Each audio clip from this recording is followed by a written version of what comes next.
मुख्यमंत्री मनोहर लाल यमुनानगर पहुंचे, जहां पर सीएम ने सम्राट मिहिर भोज गुरुकुल विद्यापीठ का शिलान्यास किया। इस दौरान सीएम मनोहर लाल हवन यज्ञ में भी शामिल हुए। सीएम मनोहर लाल के साथ शिक्षा मंत्री कंवरपाल गुर्जर भी मौजूद रहे। बीजेपी के पूर्व विधायक कुलवंत बाजगर ने कुलघर चुक्का को पीछा किया, जिसके साथ ही कुलवंत बाजीगर ने जेजेपी ईश्वर सिंह पर SC/ST के झूठे मामले दर्ज करवाने का भी आरोप लगाया। इसके अलावा कुलवंत बाजीगर ने ईश्वर सिंह पर गोहला चिल्का में दलित और सामान्य वर्ग के लोगों के बीच में भाईचारा में दरार डालने के भी आरोप लगाए। साथ ही ईश्वर सिंह के पढ़ा लिखा होने पर भी तंज कसते हुए नजर आए और ईश्वर सिंह की कार्यप्रणाली पर सवाल भी उठाए। इनेलो पार्टी के महासचिव और एलनाबाद से विधायक अभय सिंह चौटाला ने प्रेस कॉन्फ्रेंस की और बीजेपी पर जमकर निशाना साधते हुए कहा, 5 राज्यों के चुनाव के बाद बीजेपी की उल्टी गिनती शुरू हो जाएगी। इसके अलावा अभय चौटाला ने यूपी में समाजवादी पार्टी और पंजाब में अकाली दल के लिए समर्थन और प्रचार करने की बात भी कही। उन्होंने कहा कि वह खुद यूपी में जाकर चुनाव प्रचार करेंगे और जरूरत पड़ी तो ओम प्रकाश चौटाला भी चुनाव प्रचार में शामिल होंगे। अभय सिंह चौटाला ने हरियाणा सरकार पर भी जमकर निशाना साधा। उन्होंने कहा कि हरियाणा में भ्रष्टाचार का बोलबाला कायम है। मुख्यमंत्री भ्रष्टाचार से दूर नहीं है। पहले लोग कहते थे कि मनोहर लाल का ईमानदार चेहरा है, लेकिन हरियाणा सिविल सर्विस में आगे मामले में साफ हो गया है। वहीं अभय चौटाला ने डाडम हादसे की जांच को लेकर भी सवाल उठाए और कहा कि जब बीजेपी के लोग भी इसमें शामिल हैं, तो इसकी जांच सीबीआई से होनी चाहिए। वहीं यूरिया खाद की कमी को लेकर भी अभय चौटाला ने सरकार को घेरा। हरियाणा कांग्रेस अध्यक्ष शैलजा ने सरकार पर निशाना साधा। उन्होंने कहा कि हरियाणा में कानून व्यवस्था पूरी तरह से चरमरा गई है। सरकार ने अपराध के प्रति अपनी जिम्मेदारियां त्याग दी है, जिस कारण अपराधियों के हौसले बढ़ गए हैं। सबको नए साल कुमारी शैलजा ने आगे कहा कि बीजेपी सरकार ने प्रदेश को अपराध, महंगाई, बेरोजगारी जैसी चीजों में सबसे पहले बना दिया है, लेकिन उन्होंने कोरोना को मद्देनजर रखकर सरकार और जनता से इस लहर को और भी अधिक गंभीरता से लेने की अपील की है। इसके अलावा कुमारी शैलजा ने कहा कि सरकार आरक्षण, रोजगार इत्यादि का सिर्फ ऐलान करती है, लेकिन उस पर कोई कार्य नहीं होती। वहीं बेरोजगारी लगातार बढ़ती जा रही है, सरकार नए उद्योग नहीं ला पा रही है, तो वहीं और प्रदेश में शिक्षा का भी हाल बेहद ही बुरा है। कोरोना को लेकर चरखी दादरी स्वास्थ्य विभाग ने विशेष तैयारी की। वहीं Charkhi Dadri civil surgeon doctor Sudarshan Pawar ने बताया कि दादरी जिले में कोरोना के जो एक्टिव केस है वो फिलहाल बिल्कुल तंदुरुस्त है। Civil surgeon doctor Sudarshan Pawar ने बताया कि हमारा पहली डोज का वैक्सीन कार्य भी 100% पूरा हो चुका है और दूसरी डोज का कार्य भी 90% हो चुका है। वहीं विभाग के सभी लोग कोरोना से बचने के लिए जागरूक भी कर रहे हैं। Civil surgeon doctor Sudarshan Pawar ने कहा कि कोरोना वायरस से निपटने के लिए दादरी के मुरलीलाल रसिया मेडिकल कॉलेज में 80 बेड की व्यवस्था की गई, ताकि अगर ऐसी स्थिति उत्पन्न होती है तो उसको हम कंट्रोल कर पाए। डॉक्टर सुदर्शन पवार ने सभी लोगों से अपील करते हुए कहा कि ओमिक्रॉन वायरस से ज्यादा घबराने की जरूरत नहीं है और सामाजिक दूरी के साथ मास्क का भी प्रयोग करें। वहीं जरूरी कार्य होने पर ही घर से बाहर निकले। तो शाम में एसडीएम मनीष कुमार फोगाट ने उप मंडल स्तरीय पर गठबंधन दिवस समारोह से संबंधित विभागों के अधिकारियों की बैठक ली और जरूरी दिशा निर्देश भी जारी किए। उन्होंने कहा कि गणतंत्र दिवस समारोह कोरोना के नियमों के साथ ही होगा। उन्होंने कहा कि कार्यक्रम को आगे बढ़ाने के लिए अधिकारियों को ड्यूटी भी सौंपी गई है और समारोह में सुरक्षा की जिम्मेदारी थाना प्रभारी की होगी। वहीं इस अवसर पर कई विभागों के अधिकारी और कर्मचारी भी वहां उपस्थित रहे।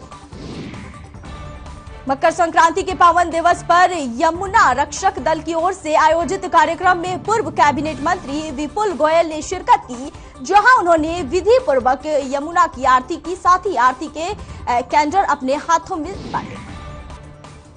उन्होंने कहा कि यमुना को स्वच्छ बनाने के लिए एक पहल यमुना रक्षक दल की ओर से की गई है, जो कि एक सराहनीय कदम है। हम सबका फर्ज बनता है कि यमुना में गंदगी ना डालें और गंगा और यमुना एक नदी नहीं बल्कि जीवनदायिनी और मां का रूप है। धर्मनगरी कुरुक्षेत्र में इस बार मकर संक्रांति का पर्व अपने आप में विशेष ही रहा। वहीं कुरुक्षेत्र के कालेश्वर महादेव मंदिर में 20 साल के बाद एक पिता अपने बेटे से मिले, जिसके बाद दोनों की खुशी का ठिकाना न रहा। पलवल में सुबह घना कोहरा छाया रहा, जिसके चलते सड़कों पर वाहन धीमी गति से चलते हुए नजर आए। तो वहीं पुलिस ने वाहन चालकों से यातायात नियमों की पालन करने के बारे में भी अपील की और लोगों को जागरूक किया। डीएसपी सत्येंद्र कुमार ने वाहन चालकों से आह्वान किया कि वो सर्दी और धुंध के मौसम में यातायात नियमों की पालन करें, साथ ही वाहन चलाते समय सीट बेल्ट लगाएं और फोन का इस्तेमाल न करें। अपने वाहनों के पीछे रेट्रो रिफ्लेक्टिव टेप अवश्य लगवाएं। डीएसपी सत्येंद्र कुमार ने बताया कि पलवल पुलिस की ओर से केएसपी और केजीपी एक्सप्रेसवे पर दोनों तरफ अवैध रूप से बने हुए ढाबों को डीटीपी की मदद से तोड़ दिया गया है, ताकि एक्सप्रेसवे पर कोई हादसा न हो। फतेहाबाद में टोहना पुलिस ने एक युवक को काबू कर उससे 7 चोरी की हुई बाइक बरामद की। बता दें कि पूछताछ के दौरान युवक ने कबूल किया था कि 7 बाइक चोरी की गई है, जिसके बाद पुलिस ने आरोपी के घर से बाइक बरामद की।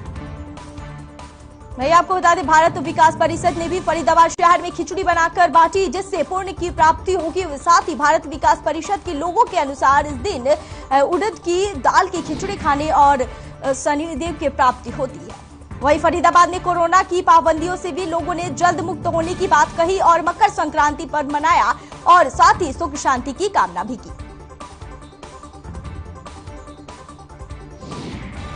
रेवाड़ी में मकर संक्रांति के अवसर पर जिला सचिवालय पहुंचकर बच्चों और अभिभावकों से गांधीगिरी तरीके से सचिवालय में झाड़ू लगवाकर सफाई की। उन्होंने कहा कि उनके बच्चों का नंबर आने के बाद ही निजी स्कूलों में दाखिला नहीं हो रही है। आपको बता दें कि दाखिला न देने पर रेवाड़ी की 114 स्कूलों को जिला शिक्षा विभाग ने कारण बताओ नोटिस भी जारी किया है और नोटिस का जवाब 3 दिन के अंदर नहीं देने पर मान्यता रद्द करने जैसे कदम उठाने की बात कही जा रही है। पानीपत में नहरी विभाग की रडार पर आए 4 मंदिर और 200 घरों को बचाने की गुहार लगाने के लिए सैकड़ों लोग शहरी विधायक के दरवाजे पर बैठ गए। तो वहीं कड़कती ठंड में छोटे छोटे बच्चों के साथ अपना आशियाना बचाने के लिए आसपास महिलाएं भी वहां पहुंची। दरअसल धरने पर बैठे लोगों का कहना है कि 35 सालों की अपनी जिंदगी की जमा पूंजी लगाकर अपने घर बनाए थे, लेकिन वही प्रशासन और सरकार उन पर अन्याय करने पर तुली हुई है। वहीं पीड़ितों का यह भी कहना है कि 4 मंदिर और 200 घरों को उजाड़ कर क्या सरकार को यही से रास्ता मिलेगा। लोगों का कहना है कि ऐसे लोगों को उजाड़ने से तो अच्छा है कि इन्हें एक बार में ही मार दे सरकार। सिरसा में शहर के इंस्टीट्यूट संचालक शुक्रवार को बरनाला रोड उपायुक्त कार्यालय में पहुंचे। यहां उपायुक्त से मुलाकात कर कोरोना गाइडलाइन के अनुसार बंद पड़े इंस्टीट्यूट को खोलने की मांग को लेकर उपायुक्त को ज्ञापन सौंपा। इंस्टीट्यूट संचालकों ने कहा कि पिछले 2 सालों से उनका काम ठप पड़ा है। वहीं कोरोना के मामलों में बढ़ोतरी होते हुए सबसे पहले इंस्टीट्यूट बंद कर दिए जाते हैं और सब कुछ खुलने के बाद इंस्टीट्यूट खोलने की इजाजत दी जाती है। उन्होंने ये भी कहा कि शहर में कई छोटे इंस्टीट्यूट है जहां 10 से लेकर 50 तक बच्चे पढ़ने आते हैं। इससे इंस्टीट्यूट को बाजार में श्रेणी में लाते हुए 30 या 40% क्षमता के साथ खोलने की परमिशन दी जाए, ताकि वे भी रोजी रोटी कमा सके। करनाल में प्रदीप हत्या मामले में आरोपियों की गिरफ्तारी को लेकर 3 दिन से परिजन पोस्टमार्टम हाउस में धरने पर बैठे हुए थे, जिस पर पुलिस के समझाने के बाद भी परिवार ने शव को उठा लिया और 3 दिन के बाद अंतिम संस्कार करने के लिए राजी हुआ। दरअसल प्रदीप हलवाई का काम करता था, जिसने किसी टेंट हाउस के बर्तन नहीं दिए थे, जिसको लेकर विवाद छिड़ गया था। जिसके बाद प्रदीप को घर से बुलाकर 2 लड़के ले गए और उसके साथ मारपीट की और इलाज के दौरान उसकी मौत हो गई। वहीं पलवल में पुलिस ने नेशनल हाईवे 19 पर हरियाणा यूपी करनाल बॉर्डर पर चेकिंग के दौरान 2 गाड़ियों से 80 लाख रुपए का 135 किलो गांजा पकड़ा। तो वहीं पुलिस ने मौके पर 3 आरोपियों को भी गिरफ्तार कर लिया है। पकड़े गए तीनों आरोपियों को पलवल के रहने वाले बताया जा रहा है। वहीं यह तीनों आरोपी इस गांजे को छत्तीसगढ़ जिले से लेकर पलवल जिले में बिक्री के लिए लेकर आ रहे थे। बता दें कि आरोपियों ने गांजा गाड़ी की छत में छिपा कर रखा हुआ था। गुरुग्राम में बढ़ते कोरोना के मामलों को देखते हुए सार्वजनिक वाहन भी कहीं न कहीं जिम्मेदार है। इन वाहनों को चलाने वाले और इनमें सवारी करने वाले अक्सर नियमों की अवहेलना करते हुए नजर आते हैं, जिससे साफ जाहिर हो रहा है कि इन पर प्रशासन की कोई सख्ती नहीं है। बसों और ऑटो में क्षमता से अधिक सवारियों का बैठना कोरोना के बढ़ते मामलों का कारण बन सकता है, जिसके लिए न तो रोडवेज के अधिकारी और न ही यातायात पुलिस कोई कार्रवाई करती हुई नजर आ रही है। फतेहाबाद में सरेआम महामारी अलर्ट की धज्जियां उड़ाई जा रही है। वहीं जगजीवनपुरा में गली नंबर 5 के अंदर सरेआम बिना अनुमति के प्ले स्कूल चलाया जा रहा है। बता दें कि शिक्षा मंत्री कमल पाल गुर्जर ने 26 जनवरी तक सभी स्कूल बंद करने के निर्देश दिए, जिसके बावजूद भी स्कूल चलाई जा रही है। बढ़ती हुई धुंध के मौसम को देखते हुए अंबाला में रोड सेफ्टी ऑर्गेनाइजेशन की ओर से अंबाला पुलिस के साथ मिलकर सुरक्षा सप्ताह मनाया गया।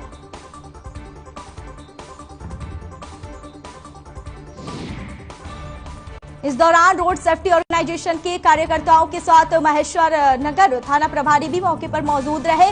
वहीं रोड सेफ्टी ऑर्गेनाइजेशन के वाइस प्रेसिडेंट ने बताया कि उच्च ट्रैफिक अधिकारियों के निर्देश पर वाहनों पर रिफ्लेक्टर लगाए जा रहे हैं ताकि धुंध में हादसे से बचे।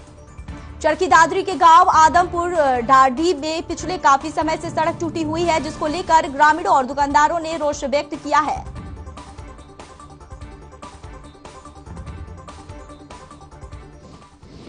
हैरानी की बात तो यह है कि प्रशासन ने इस समस्या का भी कोई ध्यान नहीं दिया है, तो वहीं ग्रामीणों और दुकानदारों ने कहा कि अगर इस पर प्रशासन ही ध्यान नहीं देगी तो बड़ा आंदोलन भी किया जाएगा।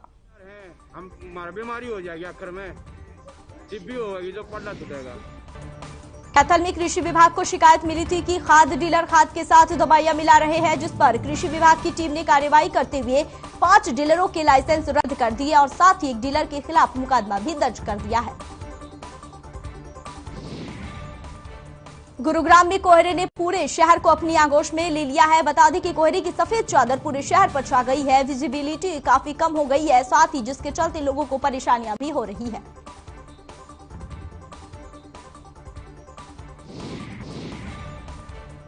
मौसम विभाग के अनुसार आने वाले दिनों में कोहरा और अधिक हो सकता है। इसी को मद्देनजर रखते हुए गुरुग्राम प्रशासन की तरफ से यह प्रयास भी किया जा रहा है कि सड़क पर वाहन चालक एहतियात बरते और कोहरे के बीच दुर्घटनाओं से बचे। अंबाला में ग्रामीण क्षेत्रों में बिजली बिलों के डिजिटल भुगतान को बढ़ावा देने के लिए उत्तर हरियाणा बिजली वितरण निगम ने प्रोत्साहन योजना शुरू की, जिसके अंतर्गत बिजली बिल ऑनलाइन भरने पर विभाग की ओर से सब कुछ रुपए उपयोगिता को रिफंड भी किए जाएंगे। इस बारे में ज्यादा जानकारी देते हुए बताया जा रहा है कि ऑनलाइन बिल भुगतान करने वाले सभी उपभोक्ताओं को बिल में छूट भी दी जाएगी, जिसके साथ ही जिस गांव की ओर से 90% बिल ऑनलाइन भरा जाएगा उस पंचायत को बिजली विभाग विकास कार्य के लिए 2 लाख रुपए देगा। बाडरा में मकर संक्रांति के पावन अवसर पर आधुनिक तकनीकी सोसाइटी की ओर से रक्तदान शिविर का आयोजन किया गया, जिसमें 100 यूनिट रक्त एकत्रित भी किए गए। इस दौरान कई लोग मुख्य अतिथि बाडरा एसडीएम भी वहां पर मौजूद रहे। इस अवसर पर एसडीएम डॉक्टर संजय सिंह ने कहा कि रक्तदान जैसे पुण्य कार्य से समाज में अच्छा संदेश जाता है और किसी जरूरत की सहायता भी होती है।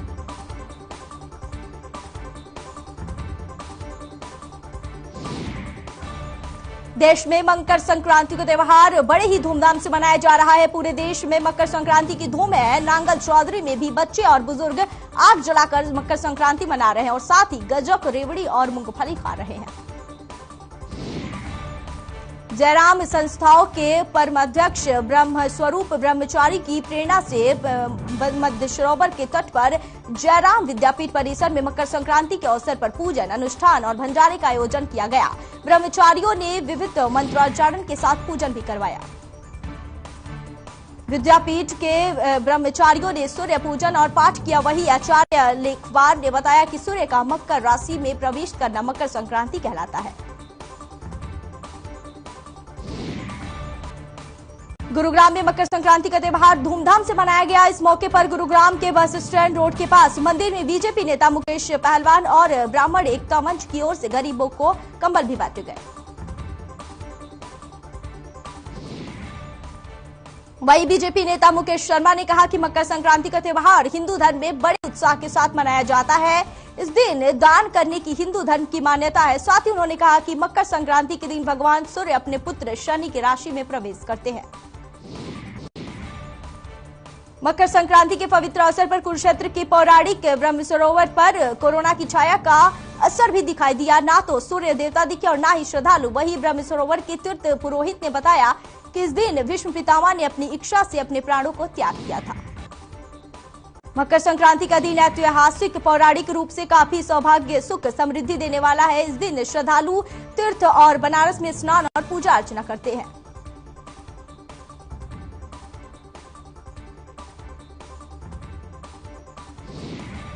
सोनीपत में लोगों ने ढोल नगाड़ी की धुन पर आगिन के चारों ओर चलकर नाचते गाते हुए लोहड़ी मनाई और आग में रेवड़ी, मूंगफली, खील, मक्की के दानों की आहुति देते हुए इस पर्व को धूमधाम से मनाया। बता दें कि लोग इस त्योहार को सुबह नदियों में पवित्र डुबकी लगाकर मनाते हैं और सूर्य की प्रार्थना भी करते हैं, जिससे हिंदू पौराणिक कथाओं के अनुसार भगवान माना जाता है। ऐसा मानता है कि मकर संक्रांति के दिन गंगा नदी में स्नान करने से हमारे सभी पाप धुल जाते हैं। सोनीपत में पढ़ाई कर रहे युवक के साथ धोखाधड़ी का मामला सामने आया है, जहां युवक को ऑस्ट्रेलिया भेजकर पढ़ाई और नौकरी दिलवाने के फर्जी सपने दिखाकर गांव टेहा के निवासियों ने युवक के पिता से 24 लाख रुपए ठगे। वही पीड़ित ने इस मामले की शिकायत थाना के एसपी को दी और गांव के राय थाना से मुकदमा दर्ज करवाया। वही फिलहाल पुलिस इस मामले की छानबीन में जुट गई है।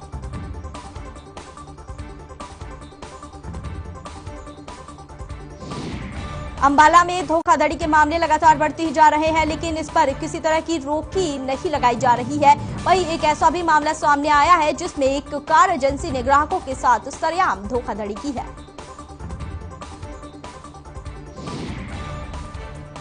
फरीदाबाद में अस्पताल की लापरवाही सामने आई है, जहां पर रेल हादसे का शिकार हुए एक युवक का शव गायब हो गया। वहीं परिजन ने अस्पताल पर लापरवाही का आरोप लगाया है। वहीं अस्पताल प्रशासन ने मामले की जांच के लिए आदेश भी दिए हैं। परिजनों के मुताबिक 10 दिसंबर को मृतक सोनू घर से किसी काम के लिए निकला था, लेकिन बल्लभगढ़ रेलवे स्टेशन के नजदीक ट्रेन की चपेट में आने से उसकी मौत हो गई थी। सूचना मिलते ही पुलिस ने शव को अस्पताल में रखवाया, लेकिन शव गायब होने की खबर मिलने से हड़कंप मच गया। जिंद के सफेदोनों में बदमाशों के हौसले बुलंद है। बदमाशों ने 3 दिन दहाड़े युवक को सरेआम गोली मार दी है और मौके से फरार हो गए।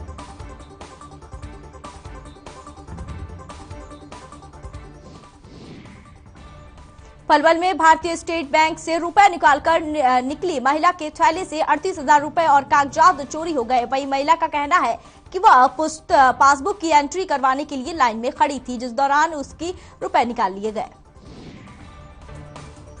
बता दें कि मामले की सूचना मिलते ही पुलिस मौके पर पहुंच गई और महिला की शिकायत लेकर अज्ञात के खिलाफ मामला दर्ज कर लिया। साथ ही चौकी इंचार्ज शेर सिंह ने बताया कि महिला की शिकायत पर वह वहां पहुंचे और सीसीटीवी फुटेज के आधार पर पुलिस जांच में जुट गई है। सोनीपत के गांव गढ़मिरकर के पास हुई पेट्रोल पंप पर लूट के बाद अभी तक पुलिस के हाथ कुछ नहीं लगी है। वहीं पेट्रोल पंप पर लूट के बाद पुलिस हरकत में आ गई है।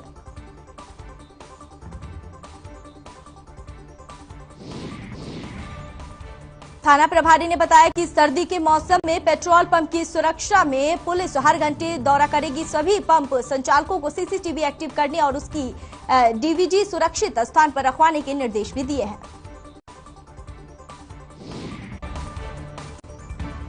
महेंद्रगढ़ में पूर्व शिक्षा मंत्री रामविलास शर्मा ने मकर संक्रांति के त्योहार पर गरीबों को कंबल बांटे और मूंगफली रेवड़ियां बांटकर त्योहार मनाए। वहीं इस अवसर पर क्षेत्र की 10 गौशालियों को 2-2 लाख के चेक भी बांटे।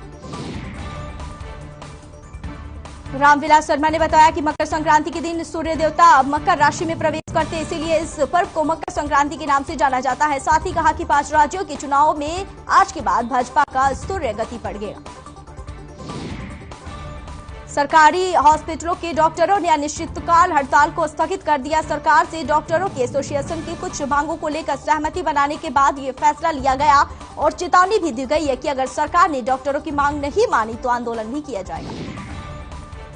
Haryana civil medical service association के राज्य प्रधान डॉक्टर जसवीर परमार ने बताया कि हमारी एसोसिएशन के पदाधिकारियों के साथ बैठक हुई, जिसमें 3 मांगों को लेकर सहमति बनी है। सीएम मनोहर लाल ने हमारी मांगों को 2 हफ्ते में पूरा करने का आश्वासन दिया है। पानीपत में नगर निगम के कार्यकर्ता हड़ताल पर चल रहे हैं। नगर निगम में कार्यकर्ता महिला कर्मचारी पूनम को 2 महीने का वेतन नहीं मिलने और जेई को 14 जुलाई से 28 अगस्त 2020 तक मेडिकल छुट्टियां नहीं देने के विरोध में कर्मचारी हड़ताल की घोषणा की है।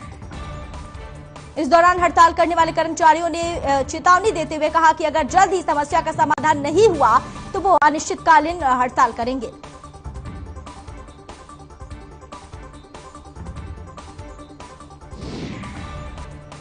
मुख्यमंत्री अंत्योदय परिवार उत्थान योजना ने रादौर के छोंटा बांस में रहने वाली एक महिला की जिंदगी को बदल कर रख दिया है। जहां वो पहले लोगों के घरों में झाड़ू पोंछा करके अपने परिवार का पालन पोषण करती थी, अब महिला ने इस योजना से मिले 1 लाख रुपए से किराने की दुकान शुरू की है। महिला आत्मनिर्भर बनकर बाकी महिलाओं को प्रेरणा भी दे रही है। आपको बता दें कि इस महिला का हौसला बढ़ाने के लिए एडीसी रणजीत और इसकी दुकान पर पहुंचे और अन्य महिलाओं को भी बलविंद्र से प्रेरणा लेकर आत्मनिर्भर बनाने की प्रेरणा भी दी है। यमुनानगर की जेल में महिलाओं ने लोहड़ी और मकर संक्रांति का त्यौहार मनाया और इस दौरान नाच गाकर एक दूसरे को बधाइयां भी दी। बता दें कि महिलाओं के अनुरोध के बाद जेल अधीक्षक संजीव पाटर ने महिलाओं के वार्ड में कार्यक्रम की इजाजत भी दी। भिवानी में कोरोना की तीसरी लहर को देखते हुए स्वास्थ्य विभाग ने सभी स्वास्थ्य विभाग के कर्मचारियों की छुट्टियां रद्द कर दी है। केवल मेडिकल ग्राउंड पर ही किसी को छुट्टी दी जा सकती है। स्वास्थ्य विभाग ने हॉस्पिटल में कंट्रोल रूम बनाकर 3 नंबर जारी किए ताकि जरूरत पड़ने पर तुरंत संपर्क किया जा सके। बहादुरगढ़ में एसडीएम ने जानकारी देते हुए बताया कि जिला आपदा प्रबंधन प्राधिकरण के अध्यक्ष एवं जिलाधीश श्यामलाल पुनिया ने महामारी अलर्ट सुरक्षित हरियाणा की अवधि संशोधन के साथ 19 जनवरी सुबह 5 बजे तक बढ़ा दी है। एसडीएम ने बताया कि नवीनतम गाइडलाइन के अनुसार जिला में बड़े कार्यक्रमों जैसे कि जनसभा, रैली, विरोध प्रदर्शन, धरना आदि जैसे आयोजन पर आगामी आदेशों तक रोक लगा दी गई है और नियमों की अवहेलना करने पर उन पर कार्रवाई भी की जाएगी। कुरुक्षेत्र के पिहोवावार एसोसिएशन के स्वागत समारोह में खेल मंत्री संदीप सिंह ने मुख्य अतिथि के रूप में शिरकत की, जहां पर एसोसिएशन के सदस्यों ने खेल मंत्री संदीप सिंह का भी भव्य स्वागत किया।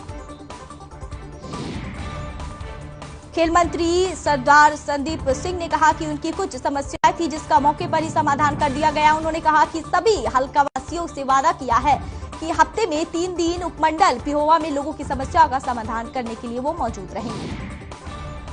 महेंद्रगढ़ में ब्राह्मण सभा के चुनाव अधिकारियों ने आजीवन सदस्यों की प्रस्तावित सूची भी जारी की है। सभा भवन में चुनाव अधिकारी राकेश मेहता एडवोकेट ने 16 सदस्यों की सहमति की मीटिंग को लेकर आजीवन सदस्यों की प्रभावित सूची भी जारी की है।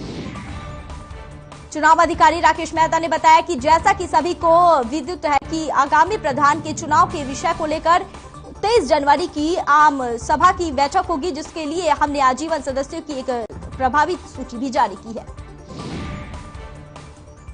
नौ जिला उपायुक्त कैप्टन शक्ति सिंह ने कहा कि डेडिकेटेड फ्रंट कॉरिडोर देश के आर्थिक विकास में गेम चेंजर साबित होने जा रहा है। उपायुक्त ने बताया कि ग्रामीण और वेटिन रेल प्रोजेक्ट के तहत नू की 22 गांव की लगभग एकड़ भूमि को अधिग्रहण किया जाएगा। साथ ही उन्होंने कहा कि इस भूमि अधिग्रहण में 11 गांव उप तहसील इंडरी और 11 गांव तहसील ताउडू के सम्मानित भी है।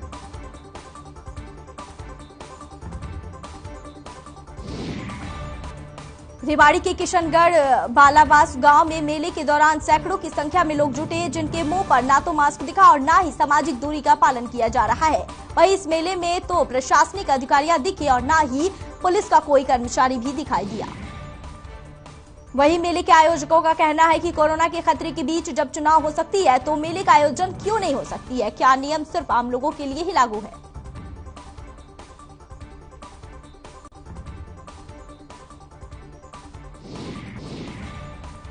जुलाना में कोरोना का एक अनोखा मामला सामने आया है। यहां पर एक युवक ने 4 बार कोरोना टेस्ट करवाया, जिसमें से वो 2 बार पॉजिटिव आया। तो वही पॉजिटिव आने के बाद भी उसने दोबारा टेस्ट करवाया, लेकिन किसी भी अस्पताल में युवक ने अपनी पॉजिटिव होने की जानकारी नहीं दी।